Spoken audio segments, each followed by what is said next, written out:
As the prophet of esports, I rely on trustworthy and meaningful data every day.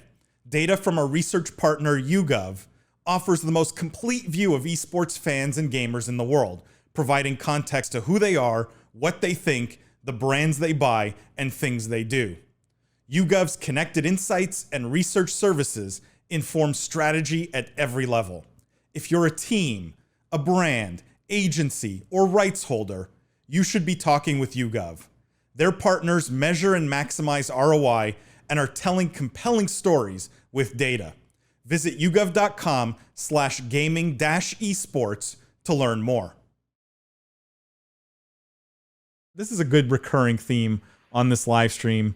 I gave you the choice and then I took it away. But this is Indiana Jones game has reportedly started production. Okay.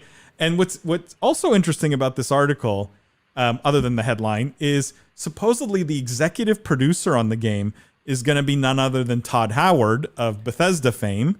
So first of all, I had not even known there was an Indiana Jones game in development.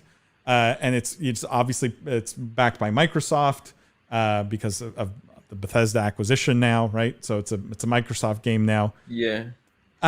What do you guys think about, and for the Jimmies especially, because you're new to this live stream, and so I'm curious to get you guys on the record in terms of how you feel about the cross between movies and games, right? Mm-hmm. And do you see this as, because there are some people, let me ask the question more directly. There are some people who believe games based on movies always suck, right? There are some people who believe, moving IP from one to the other, games to movies and movies to games, is just a brilliant way of managing a media business. Where do you guys fall on this spectrum of how you feel about games based on movies? Whoever wants to go first. Jimmy B, man, he comes first in the alphabet. I appreciate it. It's hard to think of a specific movie that had a game that I really liked, save maybe Lord of the Rings, Middle-earth, right? I think universes, if I could broaden it a little bit, because I love all the Star Wars universe games. I mean, KOTOR 1 and 2 are my favorite games ever. There wasn't a specific KOTOR movie yet, knock on wood, but the Star Wars universe has made a successful adaptation. But then, you look at like the Harry Potter games and some of these other ones that were just kind of not great, right? And they ruin, I think, the franchise for you a little bit. I will say that there already is the best Indiana Jones video game ever made. It's called Uncharted, okay? Like, right. I bought a PlayStation 2 just to play Uncharted. I'm obsessed with that whole series of games, and I don't know how this will be much different, but I do have a lot of faith in Bethesda, so I do like what comes out of there. So I have such mixed feelings about this, honestly. Like, I don't know if they can ruin Indiana Jones any more than the fourth movie did. So like, there's at least a floor there. Yeah, and I completely agree with you, Jimmy B. Like, I think there's some properties that do it well, some properties that did it not so well. Like, I don't know, like the Lion King game, right? Like back in the day, that was infuriating, but it was funny. Like it was a thing, right? E.T., not so well. We got dumped in a desert and we forgot about it.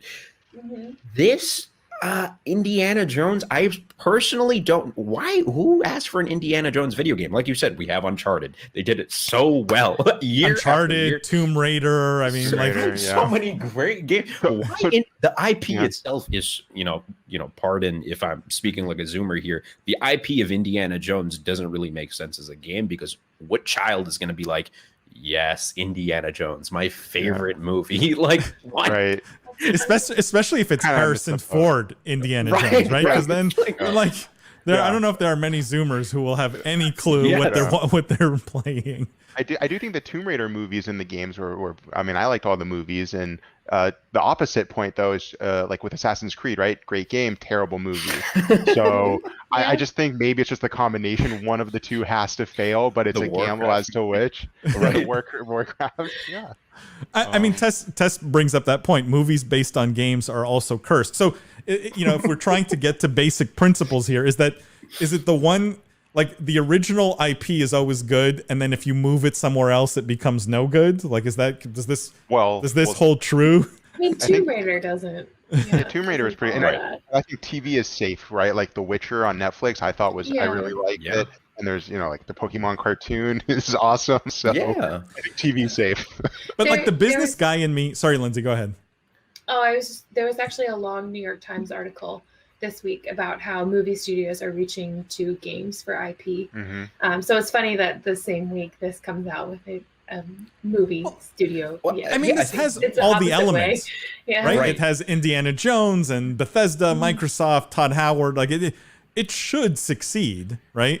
The business guy in me wants to look at this, right, and figure out what's the rule, right? Like what is the principle or theory that covers this? Like what makes a port of IP successful and what makes it unsuccessful? And I don't know if there's any way that we can sort of just generalize to like first principles. You know what I mean? Think Jimmy B brought up a really good point in that TV shows, right? Serialized things, I think do much better for video games because of the world building aspect of it, right? There's just too much stuff going on. And so I think maybe that's just the only way to do it. Because if you try to world build in 2 hours, which we've seen happen time and time and again. A Warcraft movie. Right. Just like Mortal Kombat. Like they were just like, just throw the fatalities in there. Like just forget the rest. Like just throw them in, make them look good, which they did. They looked amazing. But what happened in that movie, I couldn't tell you. Like who knows? But I think you're onto something with the serialization there. Even The Rock couldn't save Rampage. I'm sorry. I love The Rock because he will take a check to make any action film. No, there's no bar too low. No, I was just going to ask if all of you were excited then for the Uncharted show with Tom Holland. It should work, right? In theory, if you guys all love Uncharted. I think it's been filming since I was like 8 years old, right? Like, is it still filming? I heard that he filmed a Spider-Man scene using his Nathan Drake accent, so I'm excited to see if there's any. Hopefully, there's no like Starbucks cups like in that Game of Thrones finale, but we'll see. I'm more excited about the Pedro Pascal Last of Us thing that's happening. Yeah, I'm excited for that too. Wade says, "Is it a direct sequel to the Atari 2600 Raiders of the Lost Ark game?" Wade, yes, definitely. That's what they're thinking. All of the people who bought that game have been very patiently waiting for the sequel. Highly anticipated. Ramsey says GoldenEye 007. Yeah, that's true. That was a good one that the movie and the game worked. Although, that did work. I'll just leave it at that. Cam says, on paper, this should be a hit. I agree. On paper, it has all the pieces. Jimmy B, sorry, go ahead. Well, on paper, I think they all should be hits, right? Like, all these games have amazing production quality from voice actors to actual actors using their voices, right? High-level sound production, immense scripts, writing, rewriting, right? Like, on paper, all of these should be hits. Converting books into games or books into movies. On paper, it always makes sense. Part of it, I think, might be the culture aspect of it, where you have these people in film and television that aren't gamers themselves. And to Jimmy M's point, right, they can't build that world because they didn't live in it the way we do. So, I mean, Henry Cavill is a huge gamer. Maybe that's why he's a dork, right? Yeah. So maybe that's why he's so good at Superman and Witcher and all these, traditionally nerdy things that we're all into. I don't know. Wade says the Sonic movie broke all the theories. I don't know, man. The Sonic movie did a couple of things. I haven't seen it yet, but from my understanding, it's very Deadpool-esque humor. Should I go watch it? Have you guys seen it? I haven't. But to be honest, after Warcraft, I gave up on movies based on games. I just said, that's it. I'm too traumatized. Never again. Tess says Jimmy M is on it. Hours and hours of gameplay hardly ever translate well to a single feature-length film. Medium matters. 1,000% agree.